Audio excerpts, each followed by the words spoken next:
So thanks for staying here, sticking with us. First, a lady from France is going to pitch here on the stage. She flew in especially for the Hub conference, Hub 16 on Twitter. And her name is Céline Lazorthes, ladies and gentlemen. Give it up for Céline. So you have 3-4 minutes to pitch the company, and then we'll sit down and have a talk together with the other guest, Creamfinance. So, Céline, go ahead. Many thanks. Good morning, guys. My name is Céline. I'm a serial entrepreneur and a business angel. And I'd like to introduce you today about the two businesses I created a couple of years ago. So the first company I created when I was a student is Lychee. It's a group payment website, so basically you can open a money pot online, invite your friends, they all pay on the money pot, and then you can withdraw the cash on your bank account or spend the money online. The idea of Lychee came to me because I was in charge to organize a big party in my university, and I had to collect the money from my friends, and I was struggling to get the money and then pay everything. And then I realized you can use this kind of services to, for example, fund a group birthday gift, a charity, a weekend between friends, in fact, any kind of purpose where you want to collect money from your friends or your colleague and manage it. It started very simply because I was a student, so I started with my friends. So the two first spots open were for the 25 birthday gift, 25 years old birthday gift of my friends. And today, 7 years after, it's more than 6 million active users on the platform, and we address 150 different countries. The magic of internet is, of course, the virality of the product, because each time you open a money pot on Lychee, you invite 20 friends, they discover the product, and then invite new friends to create new pots. It's also quite amazing because we started with the group birthday gift, the weekend between friends, and many different kind of money pot like this. And then the users took the lead of the product and they opened different money pot. We didn't have any idea. For example, this kid, Nino, 2 weeks ago, he was saved because his mother raised 40k euros on the platform to buy the tools to have the surgery he was needed to have. So it's quite amazing to see the different way people can use the product. For example, during Paris attack, we had unfortunately lots of money pots to help the families to get all the cash needed to arrange funerals and etc. I created a second company 3 years ago. The name is MangoPay. It's a B2B company, and the aim of MangoPay is to provide a payment API to marketplaces, collaborative consumption platforms, and crowdfunding. So in fact, it came from my experience with Lychee, because there weren't any payment solution where you can collect the money, escrow the cash, and then withdraw the cash. So for this reason, I had the idea on MangoPay, and I realized that tons of platforms can use our technology. It was only 3 years ago, and we already have more than 1,500 platforms in Europe using MangoPay, such as Chrono24 in Germany, Kleiderkreisel, I'm not sure to pronounce it the right way, Vinted, Vestiaire Collective, 1,500 platforms in Europe. So the growth was quite amazing because we started in 2014 with 90 million euros volume collected on the platform. This year it's 400 million euros, and we aim to double next year. I would dream to do 1 billion, but I think it will be for 2018. So we plan to grow, and I could spend the rest of the slides just telling you how much and how big we're going to be. But I think the most important thing I would like to share today is not only about how much you grow and how big is your company, but how you achieve it and why it is meaningful.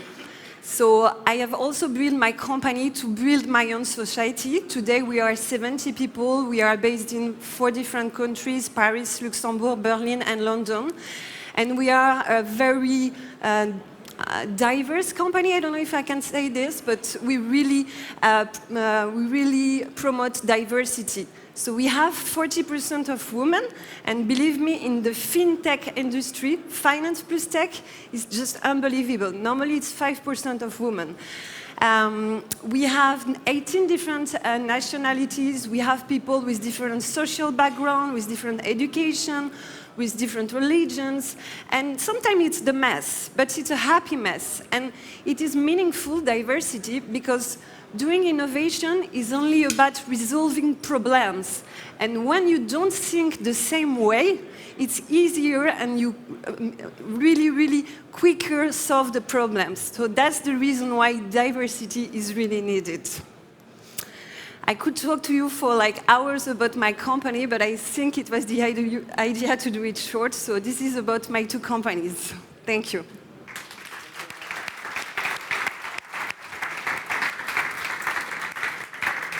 And we're continuing with the next short introduction of the other panel contestant, and that is Matiss. And he has a little bit of a difficult name, so I was already thinking about how to pronounce this. Ansviesulis of Creamfinance, ladies and gentlemen. That's correct. Hi, guys. My name is Matiss. I'm the co-founder and CEO of Creamfinance. What we do is we provide consumer loans online. So effectively, if you go to any of our websites, you can borrow anywhere from a few €100 in the local currency, because we operate in multiple countries, all the way up to a few €1,000 for up to 2-3 years, and anything in between. The idea for the consumer is that you come on any of our websites. It is super simple. Convenience is at the kind of forefront of the product, and the convenience is the most important thing that drives our product approach. So there's effectively 3 things that we are very passionate about when it comes to consumer lending online. Number 1 is, like I mentioned, convenience, and the expression of the ultimate convenience in consumer lending, in our opinion, is effectively one-click loans. Yeah? What we mean by that is we want to make borrowing money online as simple as clicking one click. So you can think of Amazon one-click checkout, and that is effectively where we want to drive online consumer lending in the future. That's one. Second thing is, we're all super obsessed with big data, right? Everybody talks about big data, data analysis, and so on and so forth. The reality is that, big data doesn't work that well when it comes to online consumer lending. What really works well is something we call smart data. The difference between big data and smart data is that big data is all concerned with how much data you can gather and how quickly you can kind of churn through it to make any sense of it, versus smart data, which is concerned with the value and accuracy of data that is readily available. And I'm sure we're going to talk about that more on the panel. So effectively, smart data is used by companies that want to make money, and big data is used by companies that want to impress VCs, yeah? To put it in those terms. And the third point, that what we believe very much in Creamfinance, is that focus is power. Again, there's tons of fintech companies that want to build the next full-service digital bank that operates around the world, serves like every single possible type of client, and we think it's bullshit. What we believe is that focus is power. We want to provide only short to medium term, non-secured consumer loans online. And we want to do that on a global scale, but a very focused kind of product offer. So those 3 things is kind of what defines how we think about consumer lending. In terms of the highlights of the company, just going to be very quick. We started in 2012 in a country called Latvia, which is not far from Germany. Now we have expanded into 7 countries worldwide. So we operate in places like Central Eastern Europe, like Latvia, Poland, Czech Republic, and so on. And also more to the western side of Europe, in Denmark and Austria, as well as now we're expanding into Latin America, starting with Mexico that we launched just recently. And we have teams in every single country in which we operate. It's not like we have one team in one location and we translate our website to 7 languages. No, we have actual call centers that support our customers in every single country in which we operate. And in terms of financials, so this year we're reaching around 35 million euros in revenue, and we're profitable. which is very different from most fintech, startups or scale-ups or however you call them. And by profitable, I mean actually profitable, not EBITDA or pre-marketing costs or kind of capex profitable, but really profitable, which I think is super important. And it is very important because I can, go to a conference and really tell you how it is when it comes to building a company and raising money, and I don't have to tell you the bullshit that most VCs often like to hear. There's a big difference, and we can get into that in more detail. So I think that's pretty much it from my side for now. I think we can get on with questions. Thank you. It's always great when a speaker gives a suggestion for a topic that we can talk about, and especially when the word bullshit is being mentioned, because of course they're not here for invaluable information. They want to get everything out of it. So to start right away, misconceptions about Creamfinance. What are you not that most people think you are? I guess we're not a peer-to-peer platform. I mean, it's super cool these days, or has been for the last 5 years, if you're in fintech and if you are related to lending, or if you want to create a lending startup. The first thing that a bunch of kind of like 20-year-olds, as I was also, they just want to do like a peer-to-peer platform, the next peer-to-peer platform. It is nonsense, right? There's so many peer-to-peer platforms. Most of them create no value for the consumer and let alone for the investors, right? They just lose money, and the peer-to-peer model in itself, it doesn't really work. There's no such thing as a retail consumer lending to another, individual over the internet. That's a nice marketing pitch. There's very many interesting marketing pitches in the fintech space, and so that's what we're not. We lend from our own pocket, from our own balance sheet. And the way we do that is we raise capital from public markets in the form of bonds, venture debt, venture capital, and so on and so forth. And we take the credit risk. It's a very big distinction between peer-to-peer platforms. We take the credit risk. If we underwrite a loan which doesn't come back or is poorly underwritten, then we don't get the money back and we suffer. That's the main thing. Great. Any misconceptions on what you're doing? It's a little bit different, but I've often heard, oh, I didn't know your company was a tech company.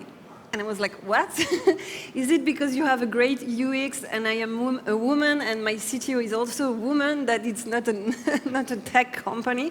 And it's very funny because, in fact, more than 50% of our employees are engineers. We have 3 people doing marketing and 3 people doing sales on 70 people. So yes, we are a tech company at the end. Well, I think, how do you get female engineers into the company? How do you do that? Well, the thing is that I am a woman and the CTO is also a woman. And by the way, I've never met a company where both CEO and CTO are women. So if you know another one, I would be very happy to meet them. And because of that, women join us because they feel more comfortable working for women and they feel there will be, so it's a victorious cycle. And also I would say I have more smart or less asshole men because they are aware they have to work for women, so they are more open-minded. So yeah, it's very cool to be a woman. I'm so lucky. Yeah. Very good, very good. So does it, I mean, okay, you're female, you're in fintech, you're doing something cool with tech. I mean, does it bother you also sometimes because in the end you're just a great entrepreneur, right?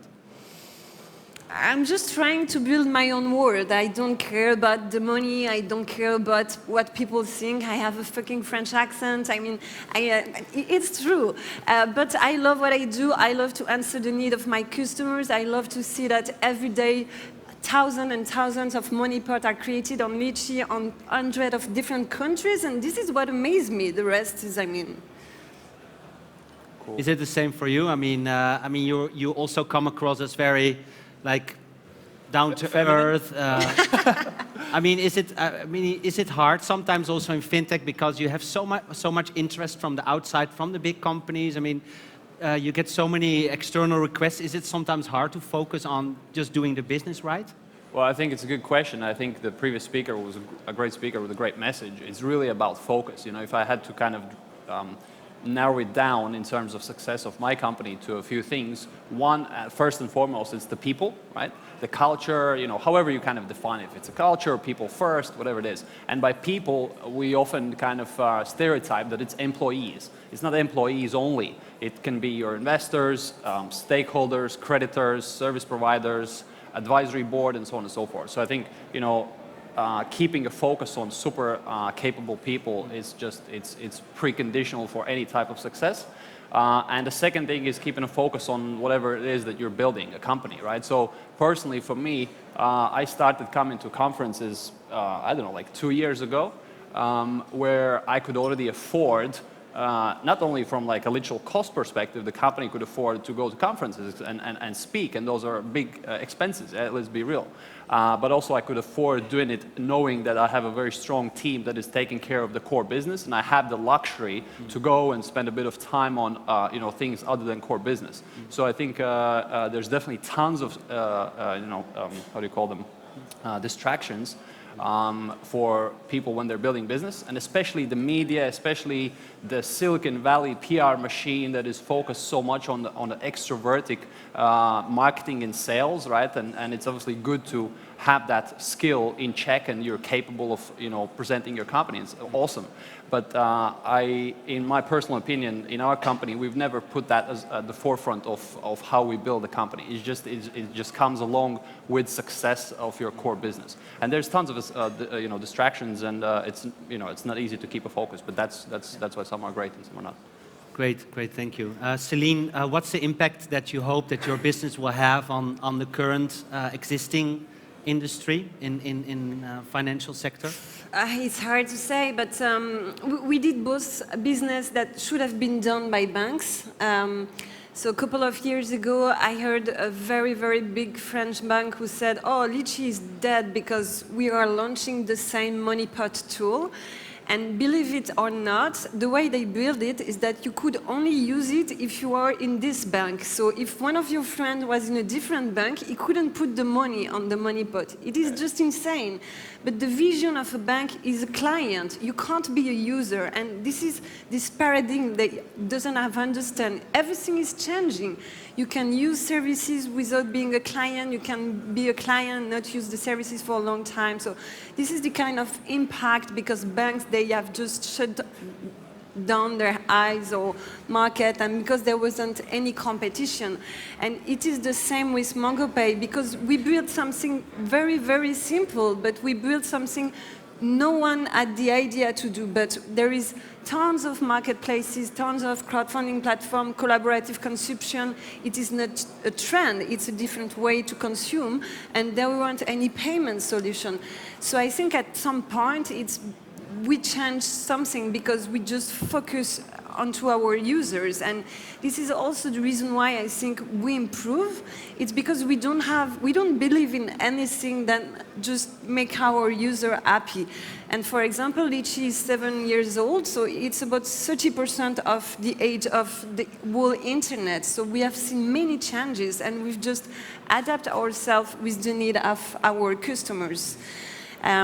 So then we'll see. I mean, things are changing very fast.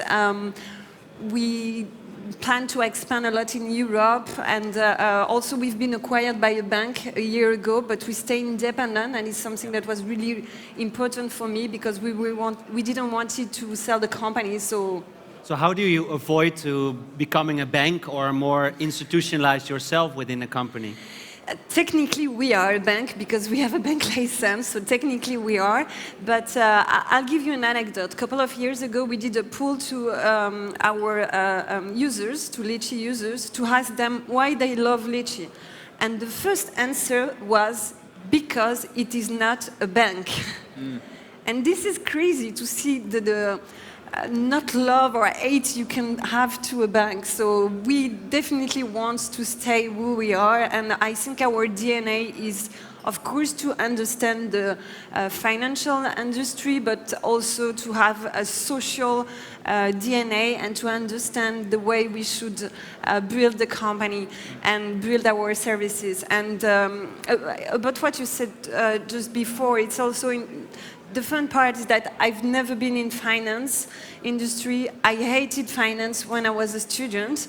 I still don't like it very much, but I think we were able to disrupt the finance industry because we didn't understood anything about it, and we just make things the way it should be and not the way it was built.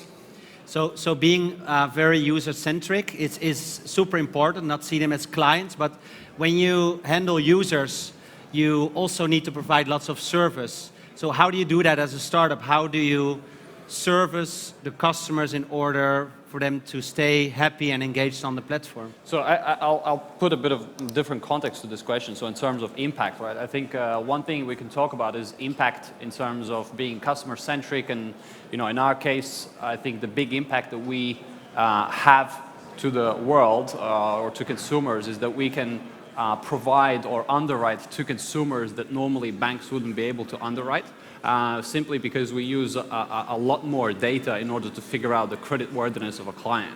So you can't think of a Eastern European bank that would go into Mexico and start underwriting loans there. It doesn't make sense from a bank type of perspective. While we can go into these crazy frontier markets, and with the use of a lot of online data that is left behind by your devices, like iPhones and so on and so forth, we can figure out, that gives a big kind of weight in terms of figuring out the creditworthiness of a client. That's kind of one piece in terms of impact. The second thing is, in terms of impact, I think the whole story of building a successful business, really doing it from ground up, makes a massive impact for the people that are seeing this success story, and they get simply inspired and hopefully disciplined also to go for for similar kind of exciting kind of ventures in their lives. And I know that I probably have, me personally and together with my company, we probably have more impact by the fact that we've successfully grown a great company, right? And we've gone international. We had a lot of adversities. We come from fucking Eastern Europe, where raising money is like, running a sprint with a broken leg and stuff like that. And the point is, people see success and they get, very much inspired and motivated. And I think that's massive impact in itself. And it's not really to do with the consumer side or with the core business, what you're doing. It's just, success inspires. I think that's another thing. I'm not sure if I answered your question, but... It's a great answer. I mean, cool. Don't worry about the question, it's about the answers. All right. So how do you get then an employee involved that is primarily focused on the success, but in the end you also need people on board to really care about the product itself, right? So yes. How do you make that happen in growing the company? Sure. Because having them both. Sure. So I think first and foremost, what we focus on is not happiness, the culture of our business, or effectively how we put it is putting people first, which means that we really want to invest in our people, in training opportunities, in a good working environment, nice offices, and so on and so forth. And also that is not super easy in a situation where you have a diverse set of types of people in a company. What I mean is, if you have call center administrators that are fairly low qualification, they just come to work, it's pretty much 9 to 5 for them, right? Versus if you have, international executives that have like 30 years of experience of running big corporations, and those are also in our company, yeah? And so we need to kind of provide for, a diverse kind of set of people. And the answer to your question is, we just put people first, and if we make sure we take care of them, they're going to take care of our customers, yeah? I'm not worried at all about how we kind of talk to our clients and so on and so forth, because I know it's going to be an amazing client service if I take care of the people in our company. You see what I mean? Yeah? If they're happy, if they come to work, they know that they're making a difference, they're impacting, the business, they have, tools where they can actually make a difference in our company, as opposed to one person making all the decisions. They're going to portray that to our customers. So yeah. So Céline, I mean, corporates are all over you guys. I mean, they want to have a bit of the success that you have. They try to copy you, they try to buy you, they try everything possible to get a bit of what you have, but they don't have. So what would be, both of you, the advice towards corporate innovation managers trying to approach you and wanting to do something with you? It's a tough question. I would say good luck, because there is a bunch of work to be done. I mean, it's so hard to move an ecosystem or a company that isn't ready to move, and it has to come from the top and come from everywhere. So it's really, really, really tough. I'll give you an example, a successful one, I believe. So the bank who acquired us is Crédit Mutuel Arkea. It's a very, very French bank. It's a small bank because it's a 10K employee bank. And they are from the west of France or whatever, so really traditional bank. But I think a couple of years ago, they understood the fact if they don't change, then they are just absolutely dead. And when I started Lychee, so I was a student, and I was looking to open a bank account, because you need a bank account to open a company. And so I was knocking the door, to all the banks and pitching, hi, and pitching to all of them, like, yes, I would like to have a bank account because I'm building this company. And each banks were telling me, but you want to create a bank? And I was like, yeah, maybe, I don't care, I just want to do my money pot thing and blah, blah, blah. And all the bank refused to me a bank account. They all offered me an internship, and that's all, basically. And I was like, no, I really want to build my company. And after 6 months, I met a guy from Crédit Mutuel Arkea, and he told me, well, I love your idea, so let's try it. I mean, it's a lot of innovation, but let's try it. And he wasn't a top manager, he wasn't a C-level, he was just a normal employee of the bank. And a couple of years after, they acquired us. And I think they've shown me here that in the whole organization, they're ready for the change and ready to take risks. But it's a culture you really have to open the eyes of your employees and tell them if you don't take the change, then the change will take you. Because in 10 years, 80% of the job we are doing now won't exist. So you have to be ready for the change. Matiss? Yeah, so we have experience of working with kind of corporates, mostly banks also, because they're obviously in the lending space, and I'll try to make it very simple. So from our experience, the conclusion of what could make corporates more successful in going into these disruptive fintech, startup environments and coming up with cool ideas is one thing, it's figuring out how to ring fence the regulatory burdens.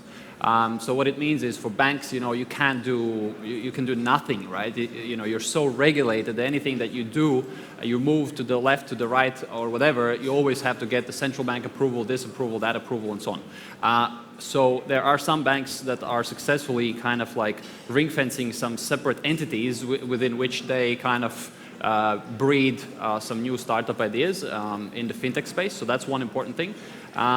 So it is not part of their core bank, holding company or core bank infrastructure. So that's important. So a lot of the regulation doesn't really apply to those entities, and you can do stuff there. That's one. And the second thing is that you cannot, create, non-bank, non-corporate type of businesses or ideas or projects if you have bankers or corporate managers running these new initiatives. You have to take a person from outside that is very different from like a big corporate kind of person to help you run these initiatives. In our experience, if those two factors fall in place, then there's reasonable success for corporates to be successful in this type of stuff. Thank you. Give it up for Matiss and Céline, ladies and gentlemen.